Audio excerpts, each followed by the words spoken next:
Dr. Israel Kodiaga, who's the Africa Regional Director of the Southern Delta International and also an international affairs analyst, is now joining us in studio. Thank you so much for making time. Welcome to Bottom Line Africa. We want to take a look at what Africa is set to gain from the China-Africa Cooperation Summit that is currently ongoing in Beijing, China. As we well know, $60 billion has been offered by the Chinese government to actually fund poorer countries in Africa. And what we need to know, are there strings attached to this particular amount of money being offered by the Chinese government? Thank you very much, Jesse. I think we'll be just doing a continuation from a similar discussion we had here last week. President Xi Jinping has announced that there is going to give $60 billion, which has been divided into various categories. We have got the category for the Chinese businessmen doing $10 billion. There's the area of aid, and or about 20. There's the grant. The loans are around 20, and then the grants and the rest. But when you look at it all, there has always been this issue of strings attached. One thing is clear. Nobody will be just that charitable to give loans for nothing. So the point in place, China and African leaders have said it again, saying win-win. Meaning China loans, they get something in return. The question is, to what extent are African nations benefiting from the loans? And that is a question better answered by the African countries as opposed to China. Yeah. One, when the African nations go to China with a beggar's basket and asking for loans, and in this case, China has identified critical areas of involvement. There is infrastructure, there are loans for agriculture, there are loans for health. They are also going to support security and related areas. They have also, for the first time, addressed areas which have always been contentious, namely the issue of environment. Chinese companies working in Africa have always been blamed and accused of not taking care of environmental care. Two, they've also set aside funds for wildlife. These are areas where China has often been accused of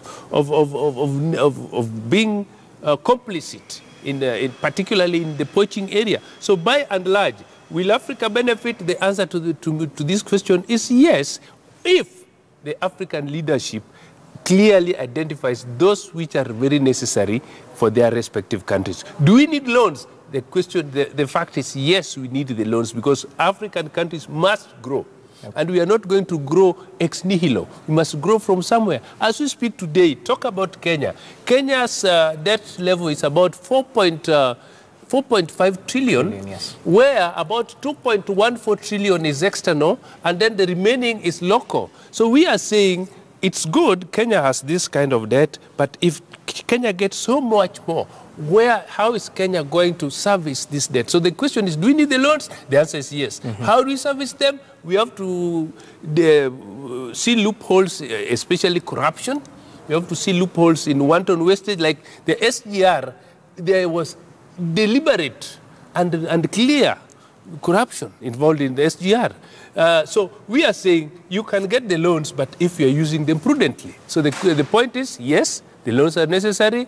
We shall benefit out of them, but only if we have a leadership that is committed solely for the development of the community. Well, that's very true. Thank you for bringing out the fact that trade should be a bilateral, a two-way traffic. Now, according to statistics, in 2017, imports from China to Kenya reached 390 billion. Now, that is approximately 22.6% of the goods coming to Kenya. Yet, Kenya exported goods worth 10 billion only in 2016. A sharp contrast, don't you think? Yes, unfavorable balance of trade exists. And this these are some of the things that we expect, for example, President Uhuru Kenyatta to discuss with President Xi Jinping when they're together, how to actually narrow, if not bridge that wide gap in terms of the unfavorable balance of trade and unfavorable balance of payment, because that is effectively what is going to affect the loans that Kenya is getting from China. Okay. And this, there's so much that Kenya can sell to China, but so far we have been concentrating more on the raw materials as opposed to other areas where we could also anchor our products in the Chinese market. But do not forget, there are imports coming from China which we do not need. And you will notice that there are very, very cheap goods in the Kenyan markets, which actually, in the end, do not justify the cost. So Kenya must also apply certain policies to ensure that not everything that comes from China must be taken. And even at the time of when we have these Chinese companies coming to work in Kenya, there are the issue of technology. There's technology we could get locally and there's technology that China could come with, and the aspect of personnel. So there are so many things to look at. For example, even cement.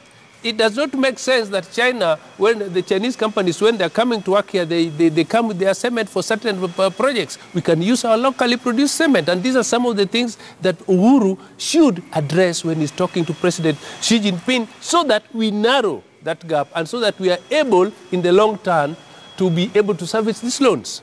Another contentious issue is the fact that debt trap diplomacy has been brought forth over and over again. China has been accused of engaging in this form of diplomacy, especially with African countries. Do you think this is true? First of all, who is saying it? You only need to look at the person who is talking about debt trap, then you'll understand that it is hogwash.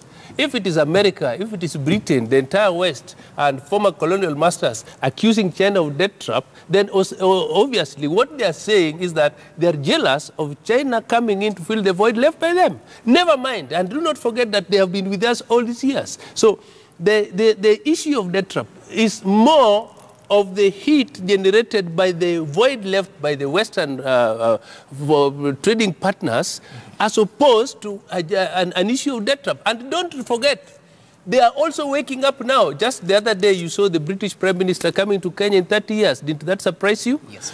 Just the other day, you saw President Trump hosting Uhuru Kenyatta at the White House. Didn't that surprise you? That the French president is traveling to West Africa and visiting 3 countries. The German president is coming, meaning they're waking up and they're realizing that, hey, we have taken Africa for granted for too long. Now we have to get back. And this is what some of us have been advocating all along. And that is why some of us support the entry of China, because finally Africa can now deal with the West, deal with the East from a point of equals. You know, they say, you want our raw materials, what are you giving us in return? As opposed to the previous systems where they were only talking at and, sorry to use the same terminology again, pontificating to the African nations of the do's and the don'ts. So I think it is great. It is great. It is great. So the second scramble for Africa, if we can call it that way, you know, the West versus the East, looking for market or resources from Africa, is actually benefiting Africa in general. Well, you will only call it a scramble just for lack of a better terminology. Yes. But if we are talking about that scramble of the 1884-1885 Berlin West African Conference organized by King Leopold, that was very different because Africans were not parties to this. This was just half a dozen European nations. But today, Africans are party to it. We are here saying, you are coming, yes, what are you bringing? And this is what we are giving you in return. We are saying, China, okay, can you put for us the SGR from up to Kisumu? America, just the other day, is prepared to do a road from Mombasa to Nairobi. These are things which are being done with Africans' direct participation. Very different from the scramble where they sat, divided, and controlled. Well, that's very true. As we conclude now, the move by China to actually support development projects in Africa, not just development in terms of infrastructure, in terms of agriculture, as well as wildlife, which is quite interesting. This has good tidings for Kenya. But on the flip side, the debt ratio in Kenya right now is very worrying. As we see, the IMF is putting pressure on Kenya to actually meet the criteria that it has set to actually qualify for the money set aside in terms of any natural occurrence, which might put Kenya a little bit behind. The debt issue. For a long time, the twin Bretton Woods institutions of the IMF and the World Bank have held Kenya ransom and Africa generally ransom with the conditionalities which cannot be met by the needs of the moment. And I think if there is anything good about the entry of China, is the fact that Kenya, like any other African nations, can access funding which are not tied to any conditionalities. And China says it very well. The only condition they attach to the loans that they give is no condition. IMF wants to read to us a lot of conditions, and these are the conditions that have stifled the growth of very many African nations. I think the time has come for us to stop listening to the rubbish from the IMF. We must take loans. The only thing is, how do we repay them? And it is the country to sit back and see how best to address the loans. But this thing of IMF telling us you are on this, like as we speak today, the level of indebtedness of Kenya to China is greater than the level of indebtedness to the US, the UK, France, Germany, all put together. Combined, yes. Yes. Mm-hmm. So why? Because China is ready to support us. And truth be told, if we don't get debt, I mean, if we don't get into this, where will we get the roads from? Where will we get the other, like the wind power? Yes. Where are we going to get all these other projects which are going to jumpstart growth? So before you talk too much about debts, the question is, do we need them? Okay. My answer is yes, we do. But do we have the funding? The answer is no, we don't. So the thing is, where do we get the funds to do them? Debts we must have. Debt trap, where will China take us? Nowhere. We are only going to negotiate with China that, okay, we can give you so much in return for so much over this duration of period. And we are here. So, now, speaking of China, yes.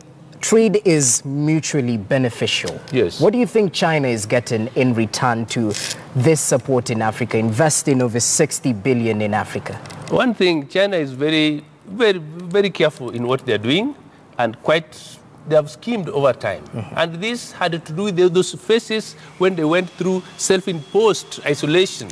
China, with a population of almost 2 billion, is such a big, huge population. They need virtually everything. And Africa apparently has all those things. They need oil, they need minerals, they need virtually everything. So you can see even the belt, the China belt that they are creating, is geared towards China eventually taking over as a superpower.